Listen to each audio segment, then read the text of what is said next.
Cambridge जाके जिस देश के वो प्रधानमंत्री बनने का सपना देख रहे हैं उसी देश की जाके आलोचना कर रहे हैं कि डेमोक्रेसी खतरे में। मान्यवर कांग्रेस के टाइम पे 1975 में डेमोक्रेसी कहाँ गई थी? जब मोदी जी बीजेपी पार्टी में भी नहीं होंगे, बीजेपी पार्टी में जब नए सदस्य थे, आरएसएस में थे, तभी उन्होंने कश्मीर पे जो है लाल चौक पे उन्होंने 370 की मांग की थी उस समय, जबकि उनका कोई लेना देना नहीं था उस समय। लेकिन आज मोदी पीएम बनने के बाद उन्होंने उसको 370 को हटा दिया, तो बंदा तब से लेके चला रहा है, जमीन से जुड़ा हुआ है। ब्रिटेन जाके आप आलोचना कर रहे हो। क्या आलोचना? ब्रिटेन जाते हैं, पहले तो वो इतने बड़े रह के इतनी सर्दी में टी शर्ट में घूमते हैं और सबको कहते हैं कि मुझे गर्मी नहीं लगती। भाई साहब तुम्हें नहीं लग रही ना, बाकियों को तो लग रही है। और दूसरी बात, आप यहाँ पर आके इतनी दाढ़ी बढ़ा के रह रहे हो, आप एक इतने बड़े पॉलिटिशियन हो, आप रोल मॉडल हो, ठीक है। और बट उनको कैम्ब्रिज जाना है, देन वो शेव्ड हो जाते हैं एंड कैम्ब्रिज जाके जिस देश के वो प्रधानमंत्री बनने का सपना देख रहे हैं उसी देश की जाके आलोचना कर रहे हैं कि डेमोक्रेसी खतरे में। मान्यवर कांग्रेस के टाइम पे 1975 में डेमोक्रेसी कहाँ गई थी? उसकी बात नहीं वो वहां पर कर रहे कि मैं अभी देश की आलोचना नहीं कर रहा। उनके कांग्रेस के राज में अटल बिहारी वाजपेयी जाके फॉरेन मिनिस्ट्री संभालते हैं, फॉरेन का जाके देखते हैं, ये उनके राज में। बट वो जाके उस देश की अगर आलोचना कर रहे हैं, वो नहीं, वो तो ये कहते हैं कि बोलने ही नहीं दिया जाता, उनकी आवाज को दबाया जाता है मोदी सरकार में। राइट टू एक्सप्रेशन, माइक बंद कर दिया जाता है, यहाँ तक कि ये भी कहते हैं वो तो। उनके भाई साहब हर चीज की रिकॉर्डिंग होती है, लोकसभा लाइव चलता है, राज्यसभा लाइव चलता है। आप वहां पर जब लाइव चल रहा है, किस बिहार पे आप कह सकते हैं उनकी रिकॉर्डिंग बंद की जाती है? अगर वो उनके पास भाई तथ्य होने चाहिए ना, बिना आप एक मॉडल खड़ा कर रहे हैं जिसका कोई बेस नहीं होता, वो बात होती है। और ये भी कहते हैं कि वो मोदी और अडानी दोनों भाई भाई हैं। मैम इसका ये मेरे भी नहीं हो, मोदी और अडानी भाई भाई हो भी सकते हैं, नहीं भी हो सकते, इसके बारे में मुझे नहीं पता, भी मैंने पढ़ा। कहते हैं ना कि पूरा देश लूट लिया। यार देश कहाँ से लूट लिया? देश देखो, मैं कह रहा हूँ मुझे इंटरनल पॉलिटिक्स के बारे में पता, बट मुझे जियो पॉलिटिक्स के बारे में पता है। तो मैं कह रहा हूँ इस टाइम की हमारी जो फॉरेन पॉलिसी है ना, वो पूरे वर्ल्ड में बेस्ट है। अच्छा, चाहे वो आप बाकी डिटर्मिनेंट्स फॉरेन पॉलिसीज के देख लियो, उस डिटर्मिनेंट्स में जो आज भारत खड़ा हुआ है ना, इट्स माइंड ब्लोइंग। आप कहते हैं कि बेस्ट है, ठीक है, वो लोग कहते हैं कि इससे ज्यादा नीचे कभी देश गया ही नहीं है जितना मोदी सरकार में गिर गया है। माने पर पंचशील आया, शुरू से बात करते हैं। पंचशील में क्या किया भाई? जो वीटो पावर थी वो चाइना को दे दी। मैं मानता हूँ, चलो ठीक है, वहां पर जो भाई, उसके बाद बाकी डिटर्मिनेंट्स भी देखो ना। आज जहां पे देश हमारी मिलिट्री स्टैंड कर रही है, जहां पे हमारी अर्थव्यवस्था स्टैंड कर रही है, पिछले सालों में कहां तक है? हम रेलवे की बात करें, हम इंफ्रास्ट्रक्चर की बात करें, हम ट्रांसपोर्ट की बात करें, इन सब की आप हर एक चीज को पैरामीटर्स देखो ना। आज उज्ज्वला योजना है, पहले थी मान्यवर, पहले चाहे सिलेंडर सस्ता था, पर आज हर घर में गैस है। मैं गोंडा से आ रहा हूँ, 2019 में वहां बिजली आई है जब योगी आया, तो मैं इस सरकार को कैसे कम कर दूं? भाई 2019 तक मैंने बिजली नहीं देखी थी अपने गोंडा शहर में, बट आज गोंडा शहर में बिजली है। तो मेरे लिए वो पैरामीटर्स है। आम नागरिक के देखो ना, आम नागरिक के जीवन में क्या फर्क पड़ा। मैं राजनेताओं की बात नहीं कर रहा, यहाँ पर बात की। अब यूपी पास में ही है, नोएडा वो शुरू से डेवलप था, बट नोएडा के आगे भी एक यूपी है, उसके बारे में किसने चर्चा की? चाहे अखिलेश की सरकार हो, चाहे कांग्रेस की सरकार हो, किसकी बात की? बट किसने बात नहीं की। कहते हैं कि युवाओं को नौकरी नहीं है मोदी के सरकार में। मैम युवाओं को नौकरी नहीं है मोदी की सरकार में। मैम युवा की बात है ना, नौकरी हर जगह है। मैं कह रहा हूँ ठीक है, जो काबिलियत है, जो पैरामीटर्स, देखो यूपीए सरकार ने यूपीएससी के पैरामीटर सेट किए, एसएससी के सेट किए, वो हमने सेट नहीं किए, वो बीजेपी ने सेट नहीं किए, वो शुरू से सेटअप है। अब उस काबिलियत पे खड़े उतरो, आपको जॉब मिलेगी, ठीक है ना। और उसके बाद आज हमारा वोकल फॉर इंडिया आ गया है और इतना ज़्यादा निवेश हो रहा है, तो आप इंटरप्रेन्योर इतना सोशल मीडिया का जमाना है, इंटरप्रेन्योर की आप बात कर रहे हो, तो आप आओ ना, युवा खुद आना चाहिए। वो तो ये भी कहते हैं ना कि घूस चलती है मोदी सरकार में, इसलिए नौकरी नहीं है। मैम घूस चल रही है, वैसे चल रही है, ये शुरू से चलता आ रहा था। अब जो पैरामीटर जो चेंज होते हैं ना, तो लोग क्या, अभी मैं ट्रेन से आ रहा था, तो मुझे यूपीए सरकार में ये कभी नहीं दिखा। कभी मैं छोटे ट्रैवल कर रहा हूँ, ट्रेन से ट्रैवल कर रहा हूँ, तो एक ट्वीट पे मेरी समस्या का हल हो ना, तो ये कहाँ घूस आ गई? जो मीडियोकर खत्म होते हैं ना, तो घूस कम होती है ना कि बढ़ती है। उस बंदे ने मीडियोकर कम किए हैं, इस पॉलिटिक्स ने मीडियोकर कम किए हैं। कहते हैं सारी अनपढ़ प्रधानमंत्री मोदी जी की गलती है। अनपढ़ प्रधानमंत्री मोदी जी की गलती है? मुझे नहीं पता वो अनपढ़ है, उनकी डिग्री के बारे में मैं भी नहीं कहता, ठीक है ना। बट मैं कह रहा हूँ इस देश के अंदर अनपढ़ता की बात करी है। चाहे अनपढ़ हो बंदा, चाहे बीजेपी की बात करूं, अटल बिहारी वाजपेयी ने पहले जो होता था कैबिनेट के अंदर हर किसी को मिनिस्ट्री दे दी जाती थी, पर अटल बिहारी वाजपेयी आते तो अपने पैर पर खुद कड़ाली मारते और कहते 15% ज्यादा मिनिस्ट्री नहीं बांटी जाएगी। अनपढ़ता इस बात पे आ रही है कि 15% या 24% ज्यादा मिनिस्ट्री नहीं बांटी जाएगी, तो आज उस लिमिट तक मिनिस्ट्री जाएगी। वो बंदा अपने मिनिस्टर को मिनिस्ट्री नहीं दे रहा, आप किस बात पे बिहाव कर रहे हो? तो मैं कैसे कह सकता हूँ कि ये घूस खत्म होगी। उनसे डिग्री की मांग की जा रही है, कहते हैं कि देश की जनता जानना चाहती है उनका प्रधानमंत्री कितना पढ़ा लिखा है। मैं कहता हूँ मैम चाहे वो अनपढ़ हो, मैं कहता हूँ अनपढ़ हो, मैं मान भी लेता हूँ एक बार के लिए मेरा देश का प्रधानमंत्री नहीं पढ़ा लिखा, पर उस बंदे को एक ग्रेजुएट से ज्यादा नॉलेज है, एक ग्रेजुएट से ज्यादा उसकी दूरदृष्टि है, ये मेरे लिए मैटर करता है। अगर वो दूरदृष्टि राहुल गांधी की होगी तो मैं राहुल गांधी को प्रधानमंत्री कैंडिडेट मानता हूँ, पर वो दूरदृष्टि उस बंदे की है नहीं। अच्छा, वो विजन नहीं है। मुझे विजन चाहिए, आज के युवा को विजन चाहिए। ठीक है ना? केजरीवाल जी तो पीएचडी करे हुए हैं। हाँ, तो केजरीवाल को मैम एक चीज बात कर लो, मुफ्त खोरी होती है ना जो एक मुफ्त, आज पंजाब के अंदर कहना नहीं चाहिए, आज पंजाब के अंदर जो बुरा हाल हुआ, ठीक है ना, मैं कहते हुए शर्म आ रही है। ठीक है, मैटरनल मेरा यूपी से है, गोंडा से, पैटर्नल मेरा पंजाब से है, लुधियाना से, मैं साफ साफ बोल रहा हूँ मैडम, आज पंजाब के अंदर जो हाल हुआ उसका कौन जिम्मेदार है?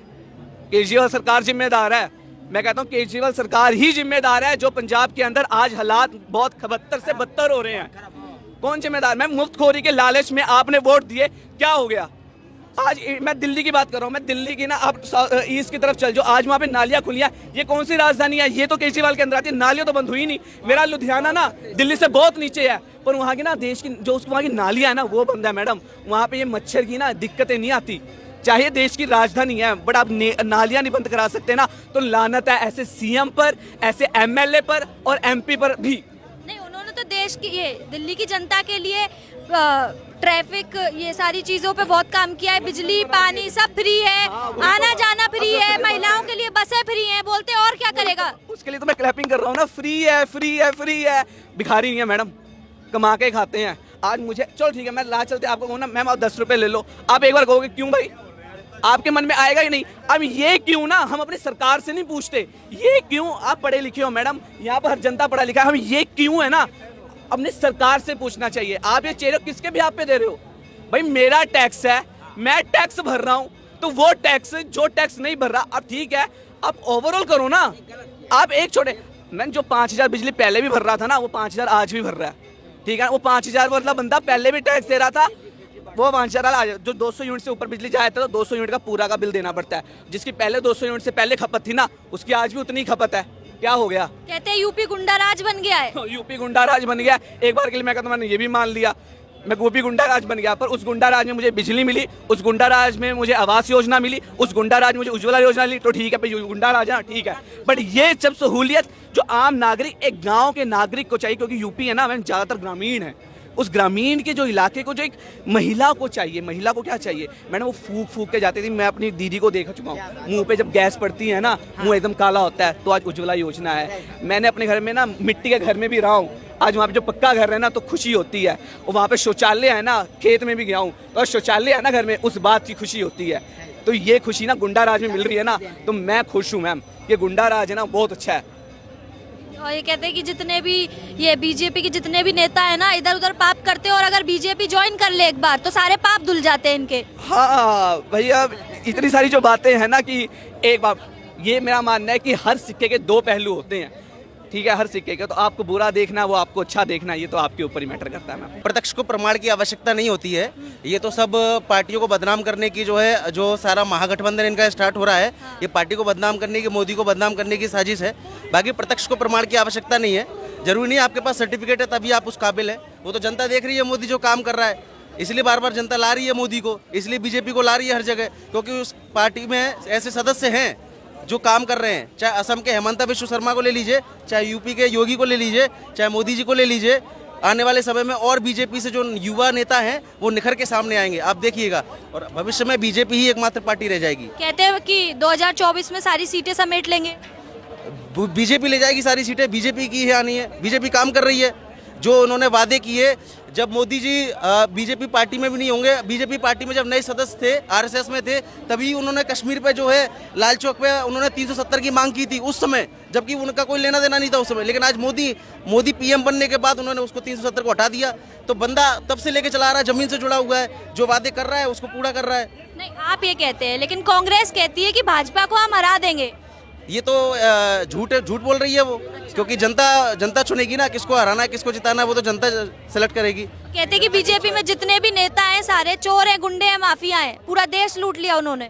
नहीं नहीं, ये गलत है। ये गलत जो है इस तरीके से बदनाम करने की साजिश है बीजेपी को। लेकिन बीजेपी ही आनी है, सबको दिख रहा है बीजेपी क्या कर रही है, कितना काम कर रही है। जो सड़क परिवहन मंत्री हैं गडकरी जी ने कितना काम किया, कितने हाईवे निकाल रहे हैं धीरे धीरे। तो ये सारी चीजें जनता देख रही है। देखिए, प्रत्यक्ष को प्रमाण की आवश्यकता नहीं है, जनता बीजेपी को ही लाएगी। ये तो ये भी कहते हैं कि मोदी और अडानी दोनों भाई भाई हैं। ये तो चलता रहता है, ये तो अपना अपना सबका व्यू है। एक दो फोटो दिख गया किसी को सोशल मीडिया पे तो उन्होंने बोल दिया कि भाई यही कहते हैं ना कि दोनों ने मिलके पूरा देश लूट लिया। नहीं नहीं, ये कहना गलत है। हमारा तो यही है कि जो बीजेपी काम कर रही है इसलिए जनता बीजेपी को ला रही है। अच्छा, यही है हमारा। ये तो कहते हैं कि बीजेपी के जितने भी नेता हैं सारे भ्रष्ट हैं। भ्रष्ट तो कांग्रेस में सबसे ज्यादा है और सपा में सबसे ज्यादा है, बसपा में सबसे ज्यादा है। बीजेपी में कहाँ है भ्रष्ट? बीजेपी तो जो बात कर रही है उसको पूरा कर रही है। और दूध का धुला तो कोई नहीं है, 100% तो कोई नहीं है दुनिया में आजकल, सब में थोड़ा बहुत है। आपके अनुसार राहुल गांधी फिर से लॉन्च हो पाएंगे? नहीं नहीं, अब तो गया कैरियर। अब तो भविष्य में ये कहाँ विलुप्त हो जाएगा राहुल गांधी पता ही नहीं पड़ेगा जिस हिसाब से, क्योंकि बोलने का तरीका है नहीं, भारत की संस्कृति पता नहीं है। जब आपको संस्कृति नहीं पता है, जब वो आपको तो बहुत पढ़े लिखे हैं ना। पढ़ाई लिखाई से क्या होता है? पढ़ाई लिखाई के लिए दिमाग भी तो सही है, समझ भी तो चाहिए। जिस जनता के आप लीडर बनना चाहते हैं वो जनता क्या सोचती है, आपसे क्या चाहती है, आप वो देंगे जनता को, तभी तो जनता आपको सिलेक्ट करेगी। आपसे क्वेश्चन कुछ और किया जा रहा है, आप जवाब कुछ और दे रहे हैं, बोलने का आपको तरीका नहीं, कुछ भी मुंह से निकल जा रहा है आपके। तो राहुल गांधी का भविष्य जो है अंधेरे में है और कुछ नहीं है बस। कहते हैं कि जनता मोदी से परेशान आ गई है। नहीं नहीं, बिल्कुल नहीं। ऐसा होता तो मोदी द्वारा नहीं आता। और भविष्य में देखिएगा आप 2024 में फिर से मोदी आएंगे। फिर से मोदी आएंगे 2024 में? मुकाबला नहीं है मोदी का। नहीं, वो तो प्रधानमंत्री बनने के सपने सजा बैठे हैं राहुल गांधी जी। अरे बिल्कुल नहीं, बिल्कुल नहीं, कोई पॉसिबल ही नहीं है ये इस तरीके से। कोई पॉसिबल ही नहीं है। अब तो सदस्यता खत्म हो गई, सदस्यता भी खत्म हो गई। वो भी उनका कहना है, वो भी उनका कहना है। ही जाना पड़ेगा वापस। वो भी उनका कहना है कि ये सारी चीजें उन्हें पर्सनली टारगेट करी जा रही हैं। टारगेट करती हैं तो आप भी प्रूफ लाइए। सोशल मीडिया का जमाना है, आप भी प्रूफ लाइए मोदी के अगेंस्ट में, आपकी भी सुनी जाएगी। सोशल मीडिया का जमाना है आजकल, एक फोटो तुरंत कहते हैं कि मोदी की तानाशाही है पूरे देश में। तानाशाही कैसे हो सकती है? सोशल मीडिया का जमाना है। तानाशाही कांग्रेस के समय था, तानाशाही तो उस समय इतनी सोशल मीडिया नहीं कांग्रेस के टाइम पे तानाशाही थी। इंदिरा गांधी ने जो है आपातकाल लगाया था तो वो क्या है, तानाशाही तो थी। उस समय सोशल मीडिया नहीं था तो लोग कुछ नहीं कर पाए। आज तो सोशल मीडिया का जमाना है, आप इधर गलत कदम उठाएंगे उधर ट्विटर पे पता नहीं कितने जो सोशल प्लेटफॉर्म है सभी पे वायरल हो जाएगा। कौन कर सकता है इस भ्रष्टाचार को खत्म? अरे यूनिवर्सिटी का कोई बंदा बैठा हो, पढ़ा लिखा, अच्छा नॉलेज हो, पढ़ा लिखा। हाँ।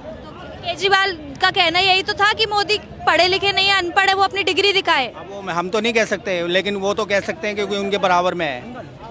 आप क्या? हाँ। कुछ दिन 2-3 साल पहले मैं गांव जा रहे थे, मैं 500 का नोट पुराने दिल्ली में लोग मतलब ये जनरल डिब्बे के लिए टिकट निकालने के लिए 500 का नोट दिए। 500 का नोट दिए, वो 500 का नोट चुपका के 50, वो कह रहा 50 का नोट दिए 500 का। सर आप बताइए। बताइए।